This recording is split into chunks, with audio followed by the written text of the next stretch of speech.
Il se tient à Abidjan du 14 au 16 mars le salon Clean Expo. L'objectif est de sensibiliser les populations aux normes de propreté. La capitale économique ivoirienne abrite également la 9e conférence de l'Association africaine d'évaluation. L'ouverture de ces assises a eu lieu ce 13 mars par Nialé Kaba, ministre du Plan et du Développement. Des chefs et cadres d'entreprises, membres de l'initiative Ici School Tour, ont partagé leurs expériences avec les étudiants de l'Institut universitaire d'Abidjan. Mesdames et messieurs, merci de nous rejoindre pour le journal. Le salon Clean Expo a ouvert ses portes ce jeudi à Abidjan.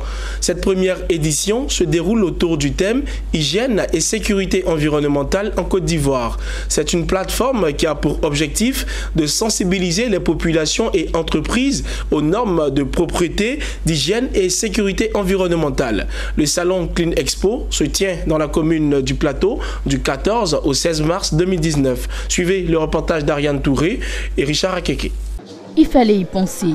Abidjan accueille depuis ce jeudi la première édition du Salon de la propreté, de l'hygiène et de la sécurité environnementale dénommé Clean Expo Abidjan 2019. Ce salon est une plateforme de promotion et de sensibilisation des populations et entreprises sur les activités dans le secteur de l'hygiène et de l'environnement. Le Salon Clean Expo, c'est le salon de la propreté, de l'hygiène et de la sécurité environnementale.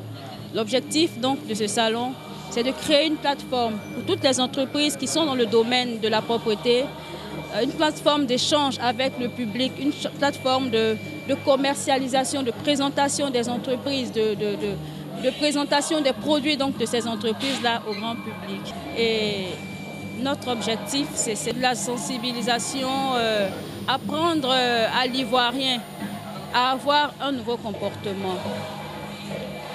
Aujourd'hui, on a l'habitude de voir les gens, quand ils passent, jeter les ordures comme ça dans la rue. Il faut qu'aujourd'hui, les mentalités changent. Il faut que les gens apprennent à savoir que ce n'est pas de bonnes habitudes.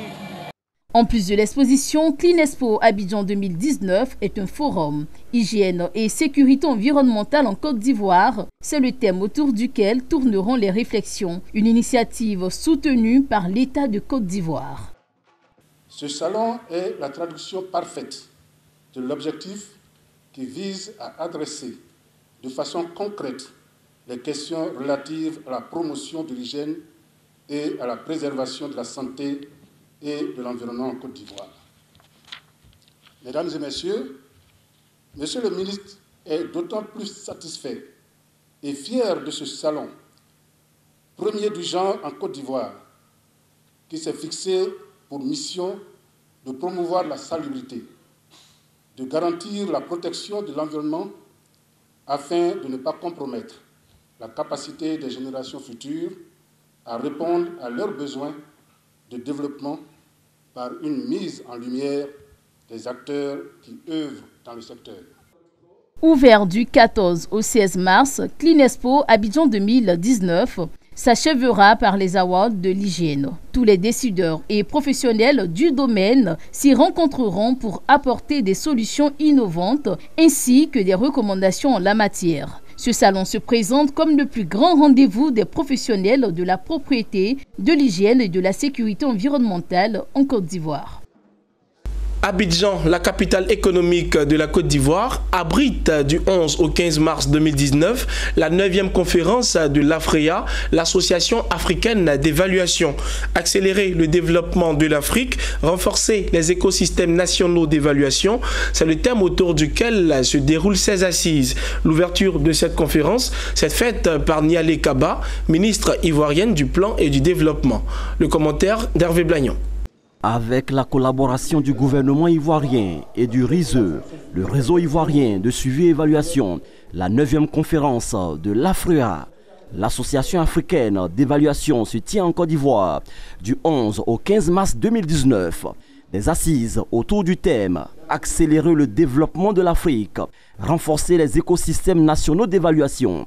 Au regard de ce thème, la volonté manifeste des Africains à développer le continent par l'évaluation est visible, selon Nialé Kaba, ministre ivoirienne du Plan et du Développement. La présente conférence ayant pour thème accélérer le développement de l'Afrique, renforcer les écosystèmes nationaux d'évaluation, constitue une opportunité pour placer au cœur du développement la question de l'évaluation au sein de nos États. Elle devra, sur la base de riches expériences et des pratiques concrètes issues d'institutions de référence présentes, d'universités, d'institutions de recherche, formuler des propositions de recommandations pertinentes à l'effet de faciliter les avancées qualitatives, avancer dans la fois dans l'institutionnalisation, mais également dans la pratique évaluative pour le pilotage stratégique et opérationnel de l'action publique en Afrique. Le RISE, le réseau ivoirien de suivi et évaluation, se réjouit de cette rencontre. Pour son président Adama Diawara, la Côte d'Ivoire adopte clairement la vertueuse chaîne planification, programmation, suivi, évaluation dans la mise en œuvre de l'action gouvernementale. Cela en renouant avec la planification stratégique à travers les 2 plans nationaux de développement, à savoir le PND 2012-2015 et celui de 2016-2020. Lorsque on élabore un projet-programme de développement, la mise en œuvre s'ensuit.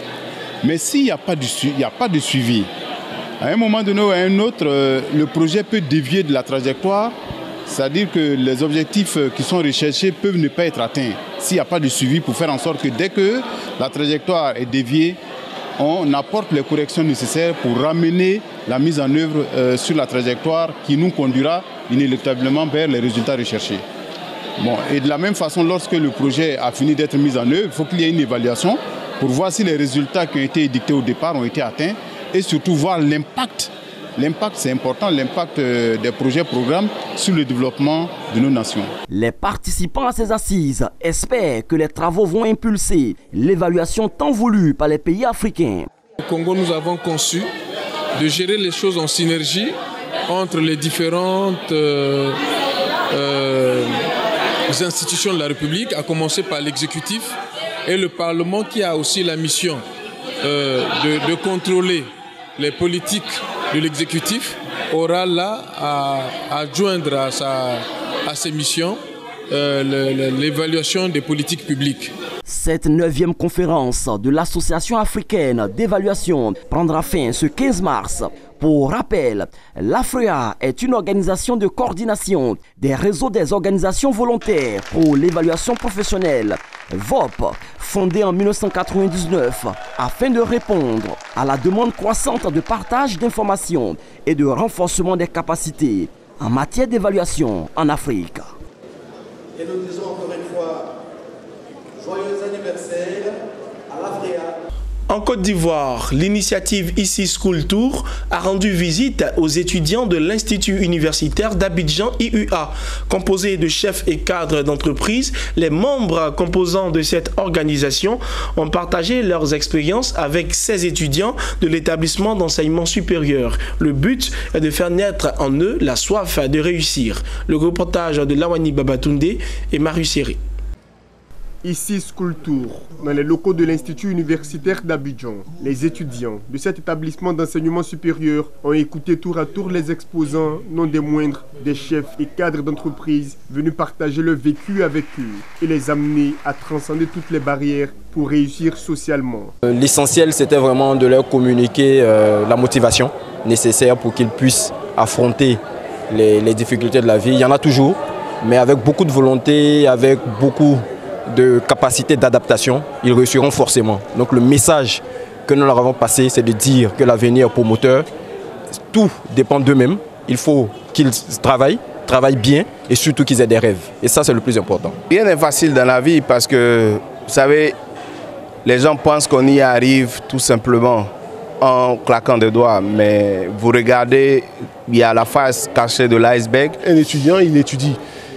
Et qu'ils étudient, qu'ils travaillent quotidiennement, qu'ils s'efforcent de réfléchir à ce à quoi ils aspirent et qu'ils se donnent les moyens chaque jour de poser un jalon pour atteindre le but qu'ils se sont fixés. C'est cela. La démarche de ICI School Tour a été appréciée de ses étudiants en sciences économiques et de gestion et compte s'inspirer de ces modèles dans le futur. L'initiative Côte d'Ivoire est la bienvenue parce qu'elle nous permet également d'avoir des motivations, il permet également d'avoir des conseils de la part de nos dévanciers, de nos mentors, des personnes également qui ont excellé. Depuis 3 ans, Initiative Côte d'Ivoire parcourt les écoles ivoiriennes pour approcher les élèves et étudiants des professionnels. À travers cette tournée dénommée ICI School Tour, ce groupe de réflexion, composé de cadres ivoiriens, s'engage à inspirer et motiver la jeunesse à devenir exemplaire. Offert par la Fondation Children of Africa, l'hôpital mère-enfant de Bingerville, depuis son inauguration le 18 mars 2018, fonctionne à plein régime et continue de faire du bien aux populations vivant en Côte d'Ivoire. Depuis le 9 mars dernier, des enfants y sont opérés gratuitement dans le cadre d'une mission de chirurgie réparatrice axée sur les brûlures caustiques de l'œsophage. La première dame de Côte d'Ivoire, Dominique Ouattara, a visité ce jeudi les enfants opérés dans le cadre de cette mission. C'est un reportage de Lawani Babatunde et Richard Akeke, commenté par Nadia Ewunou. Dans l'après-midi de ce jeudi, la première dame Dominique Ouattara en visite à l'hôpital mère-enfant de Bingerville. La présidente de la Fondation Children of Africa s'est rendue auprès des enfants reçus dans l'hôpital pour y être opérés gratuitement. Un acte chirurgical très délicat puisqu'il s'agit de chirurgie réparatrice axée sur les brûlures caustiques de l'œsophage. Dominique Ouattara a eu un mot à l'endroit des enfants, non sans leur remettre des présents. Bonjour. Lui, il sera plus demain. Il sera plus demain. C'est demain. Ça va mon chéri? Il a quel âge? Il a 2 ans. Tiens. 4 ans. Un petit cadeau. Merci. Un mot de réconfort pour les enfants, mais aussi pour leurs parents, comme cette dame venue du Sénégal pour faire opérer son enfant. C'est où alors? Sénégal. Sénégal.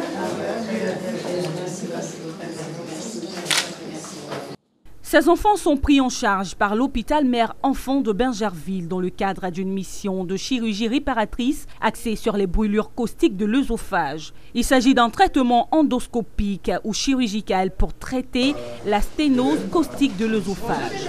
Ça va? Je suis très heureuse. Nous venons donc de visiter 13 enfants qui ont été opérés ou qui vont être opérés dans les 2 prochains jours des sténoses caustiques. Et vraiment, j'en suis très heureuse. Et je voudrais tout d'abord féliciter le personnel médical de l'hôpital, d'abord de l'HME, qui ont fait un travail remarquable, la chaîne de l'espoir et les médecins aussi de toute l'Afrique qui sont venus pour soigner ces enfants et les opérer.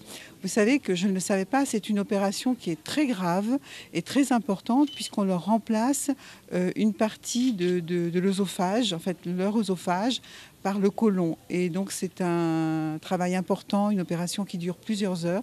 Et jusqu'à présent, tout s'est très bien passé. Donc je voudrais vraiment féliciter tous les médecins qui sont venus et les remercier. L'hôpital mère-enfant de Bingerville a été inauguré le 16 mars 2018. Il est l'une des réalisations majeures de la Fondation Children of Africa dans le secteur de la santé. L'ouverture de cet établissement permet d'améliorer l'offre des soins aux populations, particulièrement en ce qui concerne la mère et l'enfant. L'établissement de santé est construit dans la ville de Bingerville, à une trentaine de kilomètres d'Abidjan. À Abidjan, il s'est tenu un atelier de formation sur les innovations contenues dans le nouveau code de procédure pénale. Une rencontre qui vise à sensibiliser et expliquer les enjeux du nouveau texte de justice pénale en matière des droits de l'homme. Et c'est une initiative de l'Observatoire ivoirien des droits de l'homme, OIDH. Le reportage de Ariane Touré et Richard Akeke. Contribuer à l'information et à la formation de la société civile sur les innovations apportées dans le nouveau code de procédure pénale. C'est l'objectif visé par l'Observatoire ivoirien des droits de l'homme, OIDH, à travers l'organisation d'un atelier de formation de la société civile. Il s'agit ici de répondre à certaines problématiques relatives au nouveau code de procédure pénale. Cet atelier fait suite s'inscrit du moins dans la droite ligne d'un projet que nous avons sur le terrain depuis 4 ans, visant, n'est-ce pas, le monitoring des détentions préventives, donc avant procès, en Côte d'Ivoire. Nous avons sillonné toutes les prisons de Côte d'Ivoire. Nous avons fait des constats que nous avons partagés avec les autorités et c'est entré, n'est-ce pas, dans la vague de révision des codes UGL en Côte d'Ivoire. La Commission africaine des droits de l'homme et des peuples et le Comité des droits de l'homme des Nations Unies avaient déjà recommandé à la Côte d'Ivoire de revoir son code de procédure pénale. Aujourd'hui, c'est fait. Il y a beaucoup d'innovations, notamment du point de vue des droits de l'homme, des droits et libertés, de la personne mise en cause au cours de la procédure pénale et de la victime. Il était bon en tant qu'acteur de la société civile que nous fassions en sorte que le citoyen lambda soit informé. Parce que les violations des droits de l'homme prennent racine justement dans l'ignorance, n'est-ce pas, que les populations ont de leurs droits. Une population formée à travers une société civile, informée, formée et éduquée à ce nouveau code de procédure pénale, c'est la première garantie que les violations et les abus dans les commissariats de police, dans les brigades de gendarmerie, au palais de justice et dans les prisons vont reculer. Il s'est agi d'expliquer les grandes innovations dans ce nouveau code de procédure pénale, un code dans lequel le respect des droits de l'homme a été renforcé, notamment au niveau de la procédure de mise en garde à vue. Désormais, pour mettre une personne en garde à vue, l'officier de police judiciaire doit pouvoir respecter un certain nombre de dispositions. Ce code, comme cela a été rappelé, vient compléter l'ensemble de mesures de réforme prises depuis son adoption. De la contribution de la société civile à la promotion et à la protection des droits de l'homme doit se fonder, entre autres, sur une bonne connaissance et une bonne maîtrise de la loi. Notons que le 21 décembre 2018, l'Assemblée nationale a adopté un nouveau code de procédure pénale. Cette adoption d'un nouveau code constitue une preuve des avancées de la Côte d'Ivoire sur sa politique générale de réforme du secteur stratégique de la justice. Depuis le 12 mars, la semaine du consommateur bat son plein en Côte d'Ivoire. À côté de cette période de solde généralisée, l'Union fédérale des consommateurs de Côte d'Ivoire renforce les capacités des populations dans sa plateforme baptisée les universités de la consommation. Occasion pour les professionnels de télécom et pour les juristes de sensibiliser sur les droits des consommateurs. Suivez le reportage de Lucien Sbokois, Léon Gilbert et Odilon Togba. Ces universités de la consommation, à son deuxième jour, ont privilégié les formations et le renforcement des capacités, mais surtout des conseils liés aux droits du consommateur. Pour l'Association des femmes juristes de Côte d'Ivoire, l'État protège les défenseurs des droits de l'homme et leurs organisations professionnelles. Le droit de protection des consommateurs, c'est un droit qui est universel. Il n'est pas seulement propre à la Côte d'Ivoire, c'est un droit qui est retrouvé partout. On a donné l'exemple de la France, des États-Unis et également il existe en Côte d'Ivoire parce que partout dans le monde on rencontre des consommateurs. Sur le plan national, nous avons montré le test qui régit le droit d'un consommateur en Côte d'Ivoire, notamment la loi de 2016 relative à la protection des consommateurs en Côte d'Ivoire. Bon, cette loi aborde plusieurs aspects, notamment le droit à l'information, le droit à la protection du consommateur, parce que les consommateurs ont des droits fondamentaux. Par exemple, un professionnel qui offre un service, un produit, a le devoir de donner de l'information sur tous les aspects, les paramètres de ce produit-là, pour que le consommateur qui va donc procéder à cet achat ait une volonté, un choix éclairé. Les défis de la gouvernance électronique étaient également au centre de cette semaine du consommateur. L'ANSUT, l'Agence nationale des services universels des télécoms, a présenté aux consommateurs ses acquis grâce notamment au système technologique. Ces universités de la consommation se tiennent en marge de la semaine du consommateur. Au-delà de mieux s'informer sur les droits et devoirs du consommateur, ces universités se veulent une tribune d'échange et d'expérience. Rendons-nous à Diokwe, où l'Association pour la production du riz a organisé le samedi 9 mars la deuxième édition du Forum du riz. Ce fut un véritable succès avec la participation de plusieurs associations et groupements venus des villages de la région du Guémon. Le reportage de Théodore Kanga. La ville de Diokwe a accueilli la deuxième édition du Forum riz de l'Ouest montagneux. Plusieurs acteurs régionaux de la chaîne de valeur du riz ont pris part à la rencontre. Pour l'APRICI, Association pour la production de riz en Côte d'Ivoire, l'objectif est clair. Le rendez-vous se veut un espace d'échange et de recherche de partenaires financiers et techniques afin de produire 20 000 tonnes de riz blanc compétitif et répondant aux goûts et exigences des consommateurs à l'horizon 2020. Nous sommes en train de faire la promotion de la sécurité alimentaire dans la région. Aujourd'hui, le riz est devenu un facteur important. Le riz est devenu un aliment de base de la population ivoirienne. Mais au niveau de la région du Guémon, c'est d'abord la base alimentaire de cette belle région. Nous sommes en train de mobiliser toute la population ivoirienne et une autre population de l'Ouest montagneuse à s'investir abondamment dans la production du riz. Un objectif qui ne sera pas facile à atteindre, même si les producteurs de riz de l'Ouest se disent confiants. L'APRICI est venu pour aider Nadia pour pouvoir nous sortir dans le misère. On a des problèmes avec les bœufs.